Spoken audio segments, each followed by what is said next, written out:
Hey guys, just a quick reminder. Us here at the Real American Patriots podcast know that we'll be demonetized in most places. So if you want to donate or contribute or tip, you could do so at thebeautyofamericachurch.com and also therealamericanpatriots.com. Thanks again and enjoy. Welcome everybody to the Real American Patriots podcast. I am your host, the Lone Patriot. I was raised by concrete and a restless sky. Learned to stand when the shadows tried to break my pride. Every mile of this dirt in my veins, every star in that flag.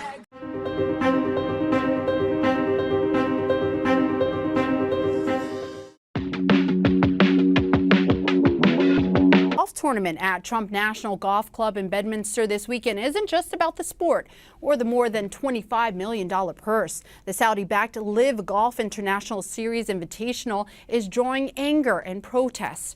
As critics say, it's an attempt by the Saudis to improve their reputation on the global stage amid human rights abuses, a humanitarian crisis in Yemen, and the murder of journalist Jamal Khashoggi in 2018. The controversial tournament tees off as the former president is weighing a second run for office. And human rights groups aren't the only ones who have raised concerns about the tournament. So have the families of victims of 9/11 who protested the Saudi government's role in the 9/11 attacks, but are more upset that it's being played in what they're calling the backyard of where the former tower stood. Senior correspondent Brenda Flanagan is at the tournament where protesters accused professional golfers of choosing to take a Saudi payout and turn a blind eye to corruption. We're in the backyard of Ground Zero, and to have this event here is unbelievable. Furious 9/11 families protested near Donald Trump's National Golf Club in Bedminster, where the Saudi-funded Live tournament, the richest in golf history, teed off today, less than 50 miles from where the Twin Towers fell. Brandishing FBI documents they say indicate Saudi officials in part supported the attack. Families angrily call the Live tournament whitewashing and sports washing of an atrocity. The Saudis did it. They plotted it. They funded it. And now they're trying to distract every one of those sins with a golf tournament 50 miles away from Ground Zero. It's deplorable. If we can't get a golfer to at least look us in the eye and tell us that they're doing it for the money and they don't give a shit about the atrocities of Saudi Arabia, they're cowards. Our loved ones are the heroes. The golfers and the former president are cowards. Former President Donald Trump's proudly hosting the Live tournament's third event and told the Wall Street Journal, quote, "I don't know much about the 9/11 families. I don't know what is the relationship to this. As for 9/11... Well, nobody's gotten to the bottom of 9/11, unfortunately, and they should have. It's horrific. Donald Trump is a liar. He lied to my face 3 years ago. It is reprehensible that he has decided to turn his back on the 9/11 families, whom he offered to help get some accountability. Tim Froelich says in 2019 he met at the White House with Trump, who later reneged on promises to declassify FBI documents in the 9/11 investigation. President Biden finally released the dossiers last September 11th under pressure from 9/11 families. The former president now has nothing but praise for the Saudis and the Live tournament. They've been friends of mine for a long time. They've invested in many American companies, and frankly, what they're doing for golf is so great. What they're doing for the players is so great. The salaries are going to go way up. The PGA was not loved by a lot of the players. The Saudi kingdom has steadfastly denied any involvement in the 9/11 attack or in the murder of journalist Jamal Khashoggi. As for Donald Trump, hosting the Saudi tournament lets him make some big bucks and also take some sweet revenge on the PGA, which moved its championship away from his Bedminster course in the wake of the January 6th insurrection. The PGA also suspended players who joined the Saudi-backed startup, but 48 traveled to Bedminster for today's Live event. The total prize money tops $25 million compared to $15 million for the PGA championship, and some golfers cited the lure of all that cash. How much money does it take to turn your back on your country, on the American people? To the golfers, I say this: the stench, the utter disgusting stench of that blood money is sure to follow you all the rest of your days.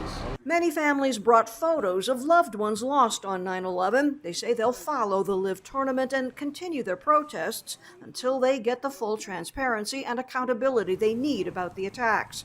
It's been a long road. We're exhausted. We every day for the past 3 weeks, we've been screaming and shouting. I think we need to take a collective breath. We need to gather with our families because that's what's important. I need to go home to my kids.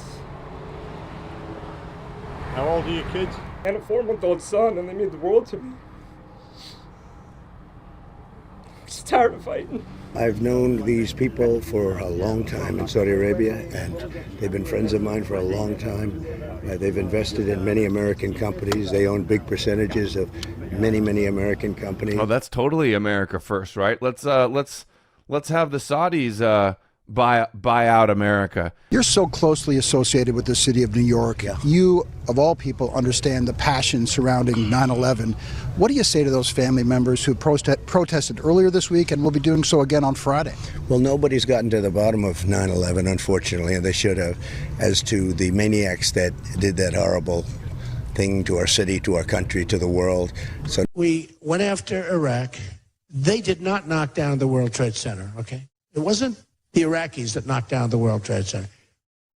You will find out who really knocked down the World Trade Center because they have papers in there that are very secret. You may find it's the Saudis, okay? But you will Saudis secret. You may find it's the Saudis. You may find it's the Saudis secret. You may find it's the Saudis. They have papers in there that are very secret. They found nothing. Who blew up the World Trade Center? It wasn't the Iraqis. It was Saudi. I mean, take a look at Saudi Arabia. Open the documents. We ought to get Bush or somebody to have the documents opened because, frankly, if you open the documents, I think you're going to see that it was Saudi Arabia.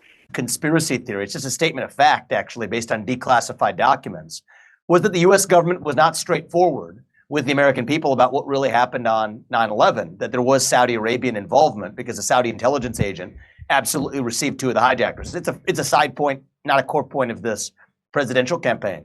But the funny thing is, to bring this full circle, Van Jones is calling me a conspiracy theorist. He actually got booted from the Obama White House for actually questioning some of the official narratives on 9/11. So it's funny how these things change. I remember that. I forgot about that. So I do. It's I remember. interesting. So it's Yeah. fascinating as heck, you know? And so I was just like, who's this Van Jones guy? That doesn't make sense on 9/11. Well, whenever you run into a situation where there's a gigantic worldwide disastrous event, like that's an event that the whole world knew about, but you lie about some aspects of it. Like one of the things was, what did the United States get caught lying about Saudi Arabia, about their involvement early on with funding? If the United States government took a firmer stand with foreign countries, would we be better off, or are we so much now a part of the nation of the community of nations that we can't really afford to offend anybody? I think we'd be better off, and I think we'd be far more respected. I just think that people would have far greater respect for this country if we took a much tougher stand. Saudi Arabia, would you say they're rich? And I love the king, King Solomon, but we protect Saudi Arabia. Would you say they're rich? And I love the king, King Solomon, but I said, King, we're protecting you. Out to be some kind of a crazy. It's happening right now with Vivek. Yeah, Vivek. They're not angry that the government lied to them. They're angry that someone told them that someone lied to them. And why is Vivek... That's what's called an adult child of an alcoholic. And we're a country full of adult children of alcoholics. We don't get upset at the guy who's beating us. We get upset at the guy who told us that there's a guy beating us. Those people. Arabia today, making it clear that he is standing with Saudi Arabia's crown prince, despite the murder of Washington Post writer Jamal Khashoggi, and despite the CIA reportedly concluding with, quote, high probability the crown prince was behind the hit. Here's ABC senior White House correspondent Cecilia Vega tonight. For a country by being foolish with Saudi Arabia. Apparently, none of it enough to convince the president to break ranks with this Middle Eastern ally. I'm not going to destroy the world economy, and I'm not going to destroy the economy for our country by being foolish with Saudi Arabia. Today, I'm going to destroy the economy, I'm going to destroy ally. I'm not going to destroy the world economy, and I'm not going to destroy the economy for our country by being foolish with Saudi Arabia. Today, in an exclamation point-filled statement, the president emphatically declared the world is a very dangerous place And while he criticized the murder, saying the crime against Jamal Khashoggi was a terrible one and one that our country does not condone, he also essentially declared the matter case closed, writing, "It could very well be that the Crown Prince had knowledge of this tragic event. Maybe he did, and maybe he didn't." On Fox News, the president said the Crown Prince assured him he was not involved. He told me that, I would say, maybe 5 times at different points. Today, he told me there's just too much on the line. Why are you siding with the Saudis over your own intelligence community? Because it's America first for me. Saudi Arabia, if we broke with them, Well, after 18 years of war, you'd think the United States would be finally winding down its presence in the Persian Gulf. Instead, the opposite appears to be happening. At times, we seem to be on the brink of bombing Iran. Now, why are we doing that? Well, we're doing it primarily to protect Saudi Arabia. In Washington, the Saudis are overwhelmingly considered by both parties to be one of our closest allies. The strange thing is that Saudi Arabia has far closer links to the 9/11 attacks than Saddam Hussein ever did, much less Iran. We're always hearing about Iran. Iran had nothing to do with 9/11. Saudi Arabia, meanwhile, was so connected to 9/11 that the families of many 9/11 victims are seeking justice, payment, as recompense for the Saudis' role. So how exactly does the country and its government get to ignore this? And what is the nature of America's relationship with Saudi Arabia? We decided to take a closer look at that question. Here's what we found. In response to the Kingdom's request, the President has approved the deployment of U.S. forces. That was Secretary of Defense Mark Esper announcing a deployment of troops to help our, quote, partner in the region. Not all Americans, though, view Saudi Arabia as an ally. Chris Gansey, a New York City fireman, lost his father on 9/11. I think the American people should know what the Saudi involvement in 9/11 was before we commit treasure, or God forbid, American blood to a cause. Gansey is one of thousands of family members of 9/11 victims suing Saudi Arabia. Their lawsuit states that Saudi Arabia, quote, knowingly provided al-Qaeda with support, financing, and resources that were material, substantial, and critical to the success of the September 11th attacks. For years, Saudi Arabia, through its charities, had been funneling money to al-Qaeda. To get ahead in Saudi Arabia, to rise in the government, you need to show fealty to Osama bin Laden. A heavily redacted 2012 report describes the support Saudi government officials gave to 2 hijackers after they arrived in Los Angeles. The officials gave the 2 al-Qaeda members, quote, assistance in daily activities, including providing money and helping the hijackers get flying lessons. Many Saudi government officials were in cohorts, if you will, with several of the 9/11 hijackers. In a sworn declaration in 2017, retired FBI Special Agent Stephen Moore stated that the hijackers, quote, would have had zero chance for success without a support structure waiting for them. The families still want more information declassified about Saudi involvement and feel as if their own government has betrayed them. One would like to think that the FBI works for the American people, not the interests of Saudi Arabia. They're choosing to side with the Saudis. The Justice Department recently cited state secrets and national security in refusing to declassify a 2012 FBI report that contained Saudi ties to the 9/11 hijackers. In that same court filing, the DOJ decided it would only release the name of an individual who directed 2 Saudi officials to help hijackers under protective order. The obstacles that the American government has put up, just for the truth, is very disheartening. The U.S. government has not been keen to hold the Saudis to account in the wake of 9/11. Shortly after the attacks, the Bush administration allowed more than 100 Saudis, including members of the bin Laden family, to leave the country on chartered airplanes. And 2 years ago, the Trump administration cautioned a retired FBI agent from working for the 9/11 families. I couldn't believe that my former employer was telling me not to give assistance to the victims of 9/11. To me, it was unconscionable. It really disturbed me. Well, that's an understatement, unconscionable. We asked the FBI about Ken Williams' claim that he was told not to work with 9/11 families. They told us they are not commenting on that. They can do that. They just refuse to comment. Welcome back to our live special. In the wake of the 9/11 attacks, all of us vowed to get to the bottom of what happened. The authorities were going to find and punish the people responsible. But somewhere along the way, we lost the thread. That goal was replaced by cynicism and secrecy, a lot of secrecy. No one's ever explained why. But for years, the families of 9/11 victims have been pursuing a lawsuit against the Saudi government. They believe it was complicit in the attacks. And for the whole span of that period, the United States government, again, it's not clear why, has prevented the declassification of critical documents, including the identification of a Saudi official believed to have assisted two of the 9/11 hijackers.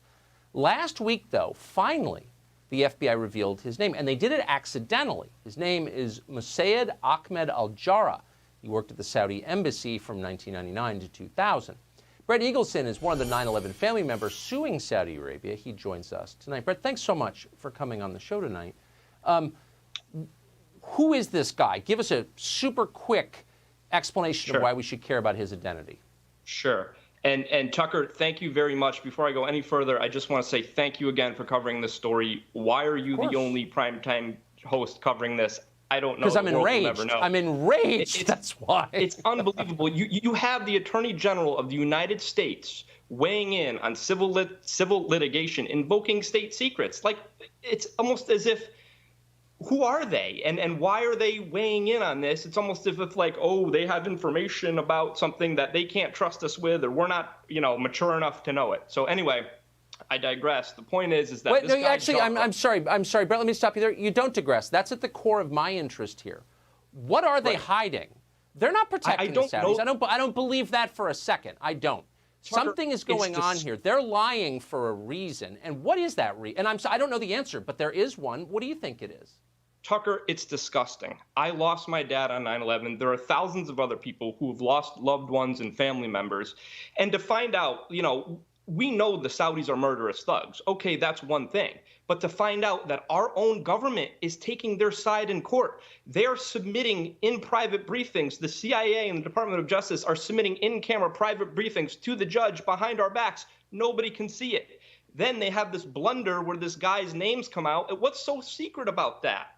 His name came out, and the sky is not falling. Pandora's box is not open. Who is this guy, Jarrah? He was living and working in Washington, D.C. He was traveling all over the country. He was coordinating with the hijackers. There is a hierarchy of command. Jarrah, right down to the hijackers' handlers in L.A., right down to the hijackers. So why is this a secret? Why is this case shrouded in secrecy? Why are you the only one talking about this? This should be dominating news. This should be headline news. It's 9/11. It's the largest attack on America's soil. And our government is siding with the Saudis. It's unbelievable. And not just this government, but the government before this government and the government before that. So there has been a long chain. So they're protecting some secret. And look, I'm not a conspiracy nut. I'm just the opposite of a conspiracy nut. I'm an open-minded person. But there's something going on here. And I like the Attorney General, but I wish he would come on the show and explain so we can understand what the hell they're doing and why. I wish the Attorney General would take a meeting with us and explain, if you're going to stab us in the back, at least look me in the eye and tell me why that you're siding with the Saudis in this case. And Tucker, you make a great point. It started with Bush. It was perpetuated by Obama.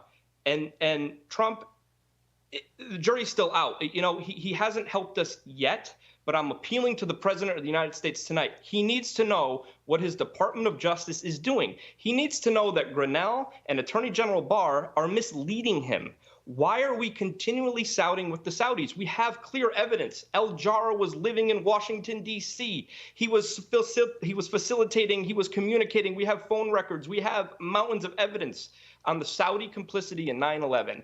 And when we don't hold them accountable, things like Pensacola happen. And it goes, and the list goes on and on and on. And it's time for us to stand up. We are Americans. Time to put our big boy pants on, Tucker. Our government shouldn't be telling us what we're capable of understanding. They shouldn't be protecting any types of secrets. Yeah, I mean, I like Rick Grenell a lot. I think he's done a lot of good stuff, and I like the Attorney General of the United States. But I don't like this, and I don't know why they're doing this, and I think we have an absolute right as American citizens to demand an answer, and God bless you, Brett, for demanding it, and we're rooting for you. Thank you for coming on today. Thank you, Tucker. Thank you. I really appreciate it. Unsealed. What is your main takeaway? The main takeaway is, wow, shocking. This is the first time that the 9/11 families have seen presented in a full story all the evidence that our legal team, former FBI agents, former national security officials have amassed over the past 23 years about the Saudi Arabian government's involvement in 9/11. Now, it's interesting you note that you mentioned the 9/11 Commission report on your lead-in, and all I heard today from the Kingdom lawyers were commission report, commission report, commission report. Their story hasn't changed. They're still relying on the 04 commission report. Everything that we've talked about today is post-commission report. The video, which you just presented to your audience, was not even seen by the 9/11 Commission. So as far as we're concerned, the 9/11 Commission report is null and void. We need to rewrite the history of 9/11, and today's case, where hundreds of family members, for the first time ever, was a monumental development because we were able to finally see and understand what our lawyers have known for 23 years.